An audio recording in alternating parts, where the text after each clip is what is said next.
Welcome to this explainer of a true paranormal case file. Today, we're diving deep into a series of downright terrifying events that kicked off back in 1970. We're going to methodically break down the exact details and the rapidly escalating timeline that ultimately shocked even the world's most experienced paranormal investigators. Okay, let's jump right into this. Look, we've all heard spooky ghost stories around a campfire, right? But what happens when the horror isn't just an urban legend, but a documented, factual escalation of pure terror? That's what we're analyzing today. We are looking at exactly how a completely mundane, everyday object became the absolute center of a waking nightmare. Section 1. A mysterious antique doll and the completely ordinary world of 1970. So, to really understand the gravity of this, we gotta set the scene. Because the most terrifying situations, they almost always start innocently enough in totally normal environments. Let's look at the baseline facts here. It's 1970. We have Donna, a hardworking nursing student, just living her life in a shared apartment with her roommate Angie. One day, Donna's mother gifts her a large antique doll. Now, interestingly, despite being a busy college student, Donna had this lifelong love for toys. So to her, this wasn't some creepy, weird object. It was a loving gift from her mom that fit perfectly into her everyday life.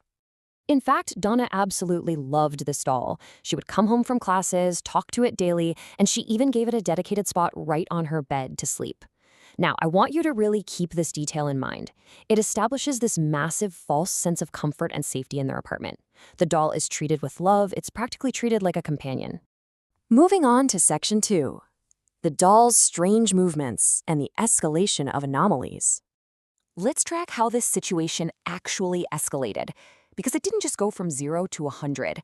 The creeping dread of these impossible events really took time to set in. This is where the story shifts from a quirky attachment to a toy to unexplainable, terrifying anomalies.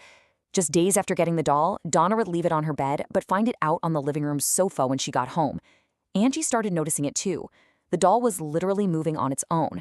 Then, late one night, Donna wakes up to a noise and sees the doll sitting on a chair, and it visibly turns its head and stares right at her. A few evenings after that, mysterious notes start showing up. And shortly after, the physically impossible happens. Blood is actually found. Picture this. Returning home from college one evening, Donna and Angie find scattered pieces of parchment paper in their apartment corridor, and written on them in this very distinctive, childlike handwriting are the words, "Help me." This right here is our first major clue. Something is actively trying to communicate, and it's intentionally presenting itself as a child. Now we're crossing the line from things moving out of the corner of an eye to hard, physical evidence. At the end of that corridor with the notes, the doll is found leaning directly against Angie's door. But the absolute most alarming piece of evidence. When Donna approaches it, she finds unexplained blood on the doll's face. Its hair is literally soaked in blood. These physical impossibilities basically force the girls to immediately seek outside help. Which brings us to Section 3, the story of Annabelle Higgins. A tragic tale or a trap? Horrified by the blood, the girls call in a church priest to investigate the apartment. And this leads to a heartbreaking yet deeply deceiving revelation.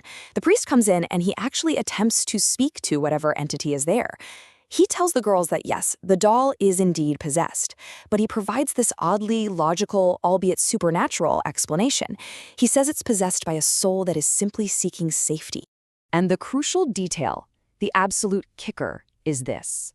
The spirit communicating through the priest claimed to be a little girl, exactly 7 years old, named Annabelle Higgins.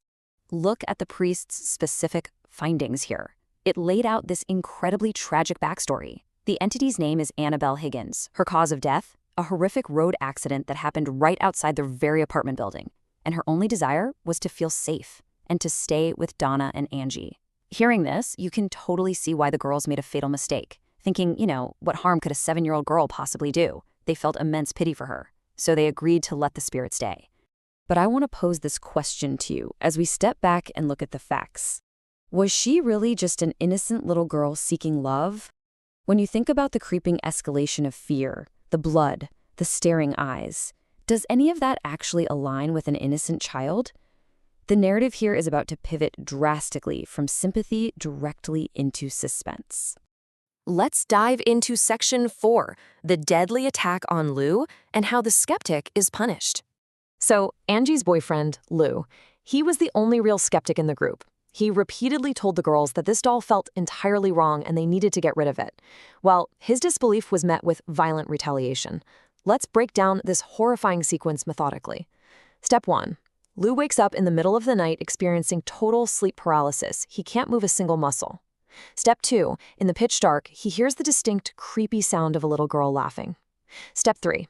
He looks down toward his feet, and the Annabelle doll is right there. It physically crawls up, sits directly on his chest, and chokes him until he literally faints from terror. This makes the paranormal attack intensely real and incredibly physical. You'd think the daytime would be safer, right? Wrong. The very next day, Lou and Angie are alone in the apartment. Suddenly, this massive, loud crash echoes from Donna's room. Thinking a burglar has broken in, Lou rushes in to investigate. But when he enters in broad daylight, the room is completely empty. The only thing out of place is that Annabelle doll just lying on the floor. The tension here is immense, proving this entity is definitely not confined to the night. As Lou is just standing there in this empty room, the daylight attack begins. That exact same child's laughter from the night before returns. Suddenly, Lou is struck by an agonizing pain in his chest. There is absolutely zero physical attacker visible in the room with him. Yet, when he grabs his chest, he finds deep, bloody, jagged scratch marks that have spontaneously appeared on his skin. This undeniable, bloody physical evidence on Lou's own body was the absolute final straw for everyone. Okay, Section 5. Demonic Truth and Deliverance. The Warrens intervene. Finally realizing they are completely out of their depth and in extreme physical danger, the girls call in the heavy hitters, world-famous paranormal investigators Ed and Lorraine Warren.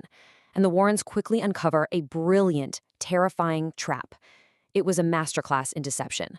The deception was a lonely 7-year-old girl named Annabelle, seeking comfort and love.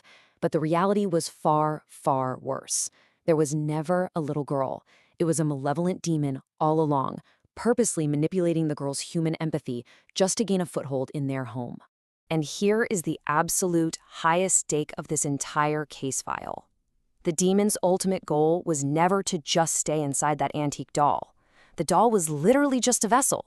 The demon's true objective was to eventually possess Donna's human body. If the Warrens hadn't arrived exactly when they did, Donna's pity would have cost her her life, or maybe even worse. So, how do you stop something like this? Here is the final resolution, the deliverance from this nightmare. Step 1. An exorcism is immediately performed on the apartment to cleanse the entire space. Step 2. The Warrens completely confiscate the Annabelle doll, physically removing the vessel from the premises. Step 3. From that day forward, all paranormal activity completely ceases for Donna, Angie, and Lou. The swift, aggressive intervention of experts finally brought safety back to their lives. I want to leave you with this final, chilling thought. How easily can pure evil disguise itself as perfect innocence? This true case file shows us that the most dangerous threats don't always look like giant, scary monsters. Sometimes they look like a beloved antique toy, playing on our absolute best treat, our compassion. Definitely something to think about the next time you bring something old and mysterious into your home. Thanks for joining me on this explainer. I'll see you in the next one.